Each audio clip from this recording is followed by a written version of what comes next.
Welcome back, my name is Carrie and today I'm in New Brunswick to show you this sweet little number behind me known as the Porto. This home is 1,530 square feet, has 3 bedrooms, 2 bathrooms, and the layout is going to make you want to do the Trackety two-step all the way over to your mom's house to tell her all about it. On the outside of this home, a couple key features that I like. Number 1, the covered entrance and porch. I get hot and burn easy, so if I have a covered area that I can actually be outside and maybe have a little bit of shade, that works well for me. This home is from their Craftsman line, and I think the vertical siding is a nice touch that kind of fits the overall look. The exterior is great, sure. However, by far my favorite thing about the Porto is what they've got going on inside. Come on in, let's take a look. The very first thing you see when you enter into this home is these bold wood accents, and they make you think, I wasn't expecting to see that. And then you can continue on with your life. Over here to the left, they've got a walk-in closet to hang up coats, and they've got 2 layers for hangers. They've got shelving over here, and it's even got its own electric heater in here, so you can put on warm boots on a cold winter's day. Heading straight in from the front door, and I guess a little bit to the left, you arrive in this kitchen. I don't know about you, but to me, it feels like this kitchen belongs in a magazine. Does it not look like it's jumping off the pages of Faucets, Faucets, Faucets, or any other important publication? It does.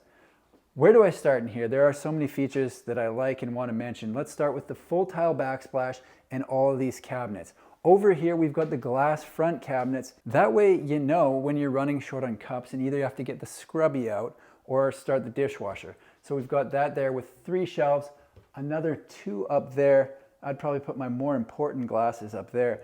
Down here on the bottom, you've got this drawer, which would be a perfect spot for rolled up napkins. Say I was fancy and wanted to have a dinner party. You put your rolled up napkins down there. That way they don't collect dust and they're ready for when you need them. Honestly, I'd probably just put receipts in there, but that's just me. One of the standouts in this kitchen is this island. It's got the dark gray, almost bluish paint job and the butcher block counter combined with the black hardware. Looks slick, tell you what. Now, if we look at the kitchen as a whole, this island almost has more of a rough and tumble look. You've got the butcher block, you got the dark gray paint, you've got these black pendant lights above, and then you move into this section of the kitchen and it's a little softer. You got the white cabinets, you got the white backsplash, you got the glass, and when you combine the two, you get the best of both worlds, and it's working really well. As far as the nuts and bolts of this kitchen go, talk about cabinet space. So we've got the 2 cabinets here, most likely for glasses. I'd put my fancy glasses up top. That's what I would do. And then here, you know, this is where I'm going to put my plates. These are going to be my fancy plates for when company doesn't come over. Here, cutlery. So we've got the bank of drawers, smallest on top for cutlery, and then the bottom 2 are a little deeper. Same on that side. We've got another space up there for storage. Dishwashers right here, right beside the sink. Under the sink, you're going to have a bit of storage. They got the garbage drawer there, and then another cabinet there with a shelf in the middle. Lots of storage in this kitchen, and there is a pantry over to my right. Check out the door in this pantry. Definitely not your standard 2-panel white door. I like it. So inside we've got wraparound shelving, 3 rows. You've got a full countertop. You've got a microwave with extra plugs around, space underneath. And then over here, this is where I would put my chips. You could maybe go 2 deep, 3 or 4 wide, and I'd face them nicely so I know what I got in stock. Looking out from the kitchen is the living room. One space opens to the next. And if you look at the side wall, you'll notice not 1, but 2 sliding glass doors. Definitely not a shortage of natural light in this room. On the ceiling in the living room, they've got more wood accents, which I think looks awesome. It kind of ties together the butcher block in the kitchen and the wood at the entrance. So, living room. Depending on the size of the family or who's going to be living in it, there's room for more furniture. They've kind of got a little L seat here and then a chair over there, but enough room for a love seat or whatever you want to add. I'm not a designer. Let's leave that to the pros. This looks good as is, but I'm just saying there's more space if somebody needs it, like for a family of 4 or 5 or 6. It's a nice space. I'm picturing myself sitting here on a nice spring day. You know, you got the deck out there. You got maybe one slider open, the screen's closed, barbecue's running, you're watching the sports. Maybe it's a movie, maybe it's sports, maybe it's a cartoon, maybe it's the news. Whatever you want, you can watch it in this space and you're gonna be comfortable and you're gonna be close to the snacks, which is essential. Moving on, we're going this way, down towards the bedrooms. I guess what I would consider behind the kitchen, they've got the bedrooms and bathrooms. So we've got a bedroom there, we've got a bedroom there, and then we've got the bathroom. I'm gonna start in bedroom 1. I'm not saying this just to be dramatic and increase retention on this video, but there was something that surprised me about this home. We'll get to that in just a minute. But really, it actually did surprise me, so it counts.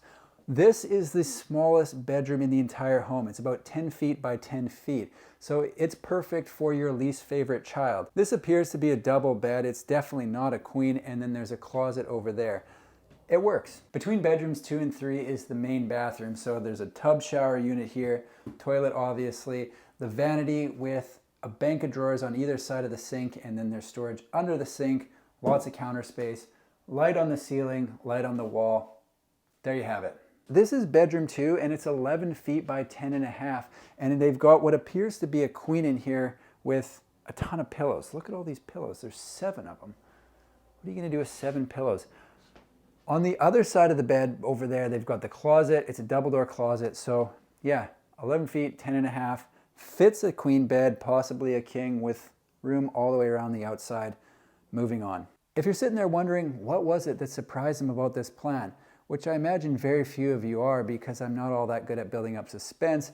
It's what's behind this door. What they've done with this floor plan is split the bedrooms on either side of the kitchen and living room, which I like because it eliminates the need for a long hallway.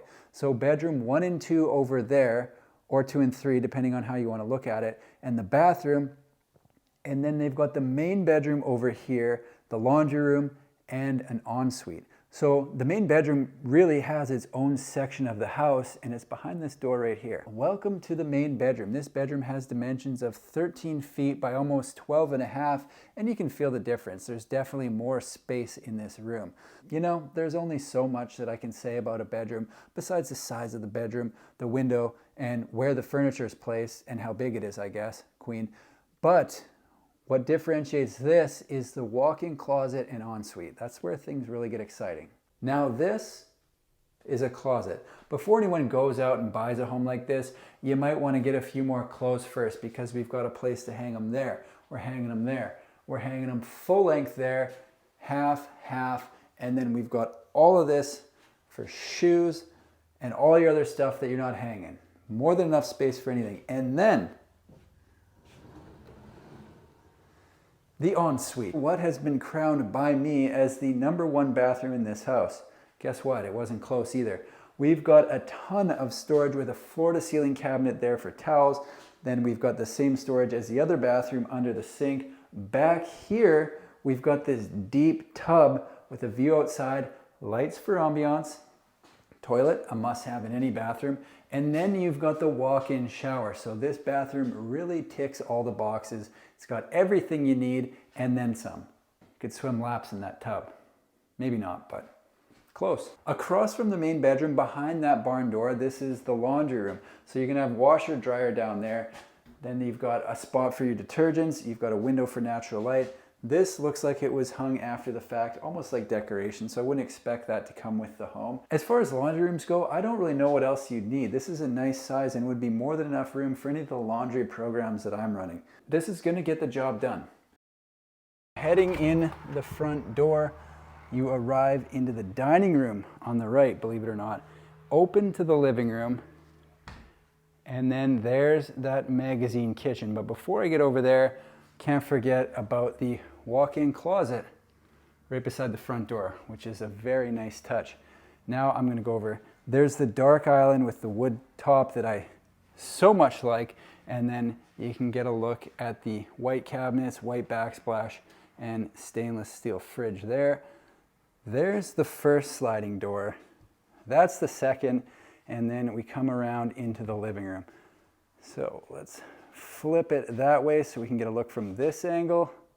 Kitchen, living room, dining room over here. I think I'm going to save the main bedroom. This is the pantry. I feel like I'm in a Western when I go inside this. And get a look at that. Microwave, shelving down below. Pretty nice. Bedroom 2. Window, and of course a closet. Just notice that the paint on the doors match the island. It's a nice touch. And then we've got the main bathroom here, which has a tub shower, toilet, vanity. Check it out. They've got the bank of drawers on either side there. And then bedroom 3, more the same. You know, we've got windows, got the closet there, and the bedroom doors actually match the island as well. Heading back, we're gonna go clear across to the other side of the home, through the living room. Check out those features on the ceiling. Nice little touch. And then past the barn door on the right is the laundry room. I've just noticed that a lot of the laundry rooms at Supreme are right beside or near the main bedroom, which is definitely kind of nice if you think about it. You know, you're going to be doing laundry close to your bedroom, so you're not walking too far. This is the main bedroom. Get some lights on in there. So you got the window over there, lots of space. This is a queen bed, I believe, and definitely no shortage of room. But where things get interesting is this walk-in closet, and just beyond that, the ensuite. Check out this tub. So you got the mood lighting on either side of the tub. Oh, that's the fan, which is great. You know, you can sit there, look out at the parking lot. You got the vanity there, lots of storage for towels, and then the walk-in shower. That wraps it up for me here in the Porto at Supreme Homes in Tracadie, New Brunswick. Hope you enjoyed the tour. Thanks for watching. See you in the next one.